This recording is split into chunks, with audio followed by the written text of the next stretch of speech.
The mention of Nazis often conjures the image of cold, ruthless men, uniformed figures with steely gazes orchestrating some of the most heinous crimes against humanity. And yet history harbors a more complex and unsettling truth. Evil, it turns out, does not discriminate by gender. Within the confines of Stutthof concentration camp, female guards happily stood alongside their male counterparts. These women were tasked with enforcing the strict rules and regulations of the concentration camps, but they also played a crucial role in the torture, abuse, and murder of countless prisoners. How did ordinary women become instruments of such profound evil? Join us as we examine the lives and eventual execution of the female guards of Stutthof concentration camp. The involvement of women as camp guards was part of a broader systemic initiative by the Nazi regime, which saw thousands of women recruited and trained to oversee concentration camps across Nazi-occupied Europe. They were recruited through advertisements in newspapers calling for women to show their love for the Reich and join the SS Gefolge, a support and service organization for the SS. This is how Elisabeth Becker began working as a guard. She started as a simple cook, but over time was transferred from camp to camp, arriving in Stutthof and becoming an official guard, including having the new privilege of choosing which women and children went to the gas chambers. Once part of the concentration camp system, these women engaged in acts that contributed to the camp's regime of terror and brutality. For the prisoners, these camps were a place of suffering and death through hunger, violence, epidemics, and systematic mass murder. For the camp personnel, it was not such a bad place to work. Life inside the camp provided these women with privileges unimaginable to the prisoners and scarce even among the general population during wartime.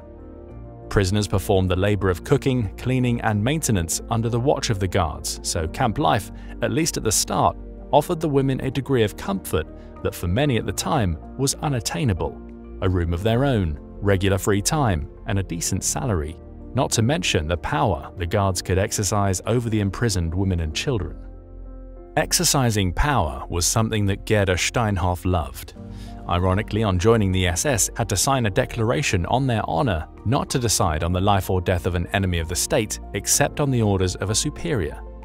SS supervisory personnel then never officially had the right to use violence on prisoners, still less to kill them. Yet witnesses and evidence from the trials show that violence was frequently used on the imprisoned people of Stutthof. In Gerda Steinhoff's block, there were over 400 women and children, all at her mercy. She took part in selecting prisoners for the gas chambers and became known as a ruthless overseer. Her sadistic abuse of women and children earned her an Iron Cross for her war efforts. The daily reassertion of this authority through violence was critical, not only in maintaining control over the prisoners, but also in establishing and reinforcing the guards' positions within the camp's hierarchy. This physical domination became proof of their capability, expressing a disturbing thirst for power. Wanda Klaff, one of the female guards at Stutthof, was known to brag about beating the imprisoned women and children under her care. These women weren't mindlessly following orders. Every day, they chose to use violence to assert their dominance, not just over the prisoners, but also to carve out their status among their peers. Throughout the war, the United States Holocaust Memorial Museum reports that as many as 100,000 people were deported to Stutthof, and around 60,000 people died there. The main entrance gate at Stutthof became known as the Death Gate because once you entered, it was more or less a death sentence. Many died of diseases like typhus, but many more were sent to the gas chambers by the camp guards. In 1944, Jenny van der Bachmann became one of them. She was one of just 3,700 women to take on such a position out of 55,000 total guards in the Nazi concentration camps, and quickly made a name for herself as one of Stutthof's most brutal. Though she arrived at Stutthof in 1944, and the war ended only a year later, Jenny Bachmann quickly earned her place amongst her peers. She showed no hesitation when it came to beating prisoners, sometimes to death, and regularly sent women and children to the gas chambers who she and other guards found too weak or sick to work. Eva Paradis was another Stutthof guard known for being brutal and barbaric. Believed to be an ardent Nazi, she underwent training to become an overseer for Stutthof in 1944 after many years of faithful service to the Reich. Once her training was completed, Paradis became a wardress, and continued her reign of terror on prisoners. She was notorious for her sadistic action toward the inmates. Witness accounts describe incidents where she would subject groups of female prisoners to undress in freezing temperatures and douse them with ice-cold water, only to beat them mercilessly. These punishments were common within the concentration camps and often used to enforce discipline. As Soviet forces closed in on Stutthof in late April 1945, the Nazis decided to abandon the camp and sent the remaining inmates on a death march. Such marches became common as the Nazis sought to erase evidence of their crimes, and many of the detainees were killed as the war neared its end.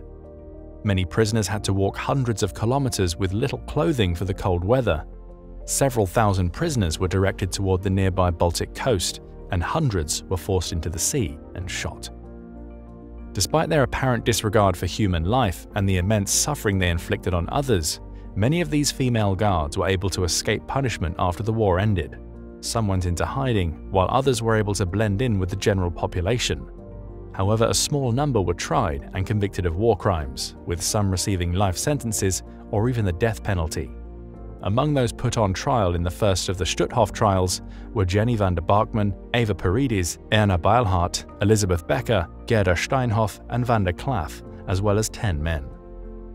During her interrogation, Jenny van der Barkman claimed that she had always treated prisoners well, and even said that she'd saved some of them from death. But her interrogators eventually saw through her act. Dozens of survivors of Stutthof testified against Barkman in court, describing the brutal atrocities she committed as a guard. Even her lawyer admitted that Barkman was guilty of the crimes, but argued that it was because she had a mental illness. No sane person, he suggested, could have done what she did at the concentration camp. Meanwhile, Barkman didn't help her case. Barkman is said to have giggled throughout the trial and flirted with her prison guards. She was seen twirling and rearranging her hair while hearing testimony. She was eventually convicted. She responded with contemptuous laughter, and after she was sentenced to die by hanging, Barkman said, "Life is a great pleasure, and pleasure, as a rule, does not last long." Similarly, van der Klaff did not take the trial or her sentencing seriously. It's said that van der Klaff stated at the trial, "I am very intelligent and devoted to my work in the camps. I struck at least 2 prisoners every day." The more aggressive performances in court allowed some of the other defendants to plead their cases, insisting that because they had rarely engaged in violence toward prisoners, they were somehow not guilty of the atrocities that occurred at Stutthof. And for one, it worked. Erna Beilhardt, a guard who worked as a nurse for the staff at Stutthof, said at the trial, "I did not like this work very much because they tormented people too much, which I couldn't look at." She claimed that she had voluntarily resigned her position, despite still being a member of the Nazi Party. Ultimately, there were no witnesses who testified that Erna Beilhardt had killed or attacked prisoners with her own hands. Because of this, she was not sentenced for crimes against humanity, although she was later found guilty of other crimes. She was the only female Stutthof guard on trial to avoid execution. But for others, their complicity in the violence and death at the camps spelled their doom. 5 of the women and 6 of the men were found guilty, and on July 4, 1946, the 11 Stutthof war criminals were taken to Biskup Hill, near Gdansk, to be hanged for their crimes. As many as 200,000 people were in attendance, anxiously awaiting the moment of execution. The executioners didn't bother with formality. The criminals were not granted the honor of being put to death by a professional executioner. They were placed on the bed of a truck with a noose tied around their necks. Then the truck drove off. Gravity did the work. After the noose had been tied around Jenny van der Barkman's neck, however, the truck she stood on wouldn't start. The crowd let out a murmur of frustration as Barkman stood before them, still alive. Then, a former Stutthof prisoner ran up and pushed Barkman off the truck bed. She died instantly. As the bodies swayed in the breeze, scores of people in the crowd flocked to the makeshift gallows, trying to rip off a piece of fabric or a button to keep as a souvenir. Eventually, their corpses were sent to the anatomical theater in Gdansk, along with the bodies of other criminals, to be used as a visual aid for medical students. Well, that's it. We hope you enjoyed our video. Please leave your thoughts in the comments, and remember to like, subscribe, and hit the notification bell for more fascinating history content. Thanks for watching, and until next time.